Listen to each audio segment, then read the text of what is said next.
Good morning, students. All of you are fine. Okay. Today we are going to start a new poem. Okay. It is Elephant Ride. आपकी book open कीजिएगा, page number 32. Poem देखिए, elephant ride. मतलब elephant के ऊपर, मतलब हाथी के ऊपर बैठकर क्या करना, सवारी करना. ठीक है. ये कौन लिखा है, किसने लिखा है? The poem was written by John Mason. John Mason कवि ने लिखा है. कौन सा पोएम? Elephant ride. ठीक है. John Mason was a great Indian poet. ठीक है. He was an educationist, a priest also. ठीक है. उन्होंने बहुत सारे कविताएं बच्चों के बारे में लिखा है. ठीक है. तो अपन पोएम पढ़ेंगे, elephant ride. On the way we stopped for tea at a rest house by the sea. Grassy lawns and shady trees, red-tiled huts and scented breeze. This is heaven, we all cried, straightening up from our long ride. Then we saw on a hot, hard road a young, bewildered elephant stood. With sad eyes and hurting feet, it rocked slowly in the heat, readied for some tourist fun. It stood drooping in the sun. देखो आपने 3 stanza जब पढ़ेंगे तो first stanza देखिए. On the highway we stopped for tea. तो बच्चे यानी हम कहाँ पे स्टॉप किया? एक हाईवे पे स्टॉप किए थे. ठीक है. On the highway we stopped for tea. किसके लिए? For what? For tea. चाय पीने के लिए क्या किए थे? हम रुके थे. ठीक है. On the highway. And कहाँ पे? At a rest house by the sea. तो वहाँ पे स्टॉप किया था चाय के लिए. We stopped for tea at a rest house by the sea. By the sea means near a sea. मतलब सी के पास एक रेस्ट हाउस, और रेस्ट हाउस के पास मतलब हाईवे पे. तो हमने क्या किया था? वहाँ पे रुके थे. Grassy lawns and shady trees. तो आप क्या बता रहे हैं यहाँ पे? Grassy lawns and shady trees. वहाँ पे रेस्ट हाउस के जो पूरी वातावरण बता रहे हैं, उसका सराउंडिंग बता रहे हैं. इस स्टैंड में ग्रासी लॉन्स, वहाँ पे क्या था? ग्रासी लॉन्स थे. ग्रासी लॉन्स माने an area of short regularly cut grass. ठीक है. in the garden of a house or park. और आपने देखा है किसी के घर के सामने या पार्क में या रेस्टोरेंट के सामने क्या होता है? जो घास होता है. ठीक है. यानी लॉन मतलब जो ये घास काट के रखता है, मतलब ठीक है, खूबसूरती. तो रेस्टोरेंट के सामने क्या था? बहुत मतलब एक ग्रासी लॉन्स थे and shady trees. Shady trees भी थे. शेडी ट्रीज माने जो मतलब there are many trees that is providing shade. मतलब बहुत ह्यूज यानी बिग पेड़ थे, वो क्या देते थे? शेड देते थे. ठीक है. तो वहाँ पे हमने क्या किया था? रेस्ट हाउस में रुके. And red tiled huts and scented breeze. वहाँ पे वातावरण कैसा था? वहाँ पे सेंटेड ब्रीज हमने क्या किया था? एंजॉय किया था. ठीक है. तो साइड में क्या था? रेड टाइल्ड हट्स भी थे. मतलब आप देखिएगा पोएम के राइट साइड में तो कॉर्नर पे देखिए, पेज नंबर 33 में देखिए, वहाँ पे क्या है? आप देख सकते हैं रेड टाइल्ड हट्स. तो वहाँ पे कुछ रेड टाइल्ड हट्स थे. मतलब हट किसे पेव करे थे? रेड टाइल से पेव करे, मतलब रेड टाइल से ऊपर थे. And scented breeze. Scented breeze means having a pleasant smell, मतलब अच्छी खुशबूदार ब्रीज. यानी ब्रीज माने जनरल ब्रीज. ठीक है. वो क्या कर रहे थे? हम एंजॉय कर रहे थे.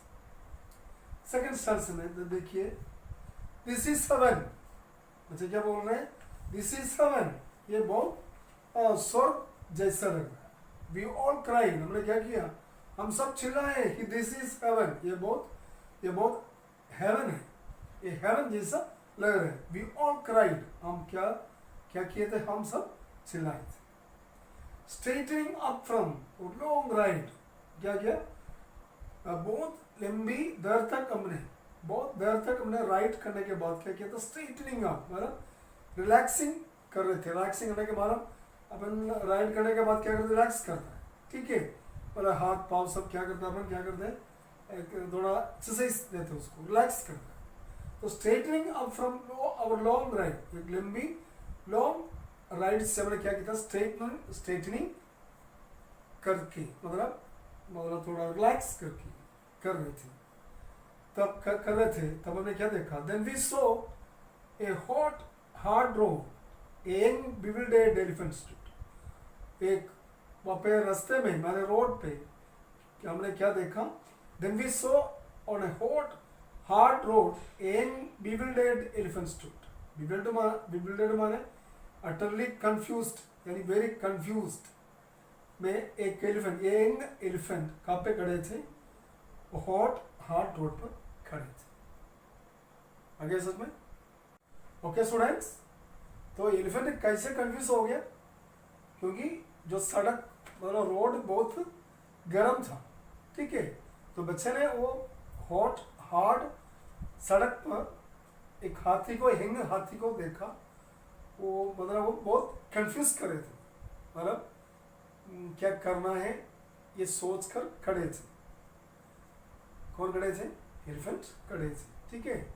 तो बच्चे what did they see, they saw a young bewildered elephant stood, ठीक है, on a hot hard road, बहुत गर्म और हार्ड रोड पर उन लोगों ने, बच्चों ने एक यंग एलिफेंट को वहाँ पे देखा, वो खड़े थे, ठीक है, बहुत कंफ्यूज हो, क्योंकि उसकी पाँव सब क्या हो रहा था, बहुत दर्द कर रहा था, उसकी वजह से कंफ्यूज होकर मतलब bewildered कंडीशन में, कंफ्यूज्ड कंडीशन में खड़े थे पूरी तरह से। नेक्स्ट सेंसा देखिएगा, with sad eyes and hurting feet, अब हम देख सकते थे विथ sad eyes मतलब वो हाथी के जो आंखें वो sad eyes थे, ठीक है, with sad eyes and hurting feet, उसका पाँव बहुत क्या कर रहा था, दर्द कर रहा था।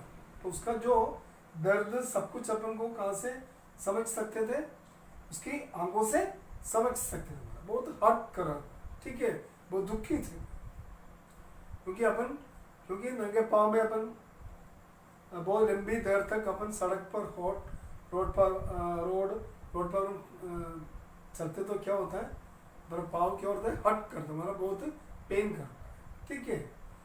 तो हाथी का पाँव बहुत हट कर रहा, हट माने बहुत पेन कर रहा। It rocked slowly in the heat, वो हीट में और मतलब वो बहुत गर्मी में क्या कर रहा था, the elephant rocked slowly, rocked means to move back and forth, मतलब आगे और पीछे क्या कर रहा था, रॉक कर रहा था, रॉक माने मूव करता, ठीक है, मतलब हीट की वजह से बहुत गर्मी था ना, अब धीरे क्या कर रहा था, वो मूव बैक एंड फोर्थ, मतलब